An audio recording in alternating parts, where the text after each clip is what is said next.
Taharuki na wasiwasi imetanda Tanzania baada ya mahakama ya Afrika kutoa hukumu dhidi ya Tanzania.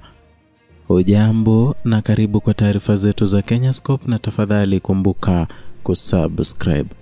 Leo tunawaletea taarifa ya kipekee kuhusu tukio la kihistoria linalotikisa duru za haki za binadamu barani Afrika, hususan nchini Tanzania.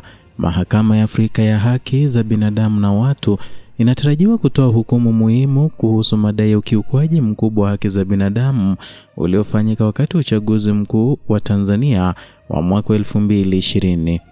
Mashauri mawili makuu yamewasilishwa mbele ya mahakama hiyo yakihusisha raia wa Tanzania wakiwemo viongozi wa kisiasa wa upinzani, wagombea na wapiga kura ambao wanadai kukandamizwa kwa njia isiyo ya haki kikatiba na kisiasa, na kwa kushirikiana kwa vyombo vya dola pamoja na Tume ya Taifa ya Uchaguzi ama ukipenda NEC.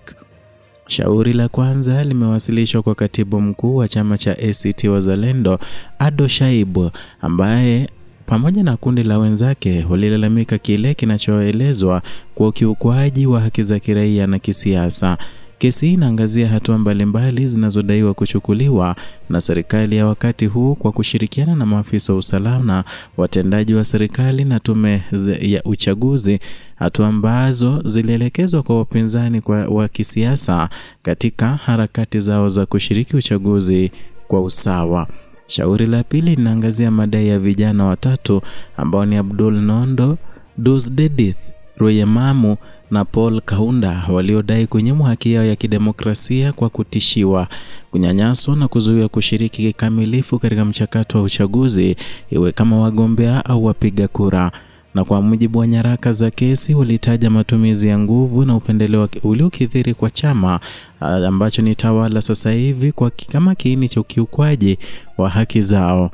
Wadai katika masharti yote wawili wanaiomba mahakama ya Afrika kutoa tamko rasmi wa Jamhuri ya Muungano wa Tanzania ili kiuka misingi ya haki za binadamu na kimataifa, hasa mkataba wa Afrika wa haki za binadamu na watu ambao nchi hiyo imeridhia. Aidha, wanataka mahakama kuagiza hatua mahususi za kisheria na kiutendaji ili kuhakikisha uchaguzi huo nchini Tanzania unakuwa huru, wa haki na wenye uwazi kwa wadau wote wa kisiasa. Hukumu ya mashauri haya ilikuwa inatarajiwa kutolewa siku ya Alhamisi saa za Afrika Mashariki. Mahakama hii itarusha matangazo ya moja kwa moja kupitia mtandao kwa kutumia kiungo rasmi cha mtandao wake, hatua inayoonyesha umuhimu wa kesi katika jukwaa la kimataifa.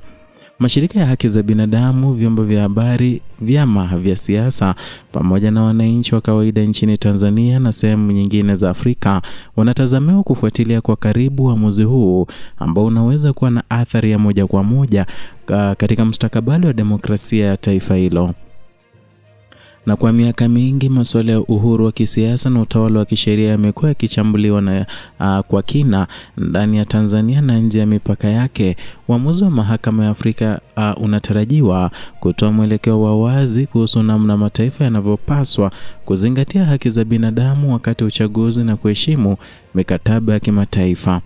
Kwa sasa macho na masikio bara zima yako kwenye uamuzi wa mahakama hiyo ambao unaweza kuleta mwanga mpya katika mapambano ya kidemokrasia nchini Tanzania.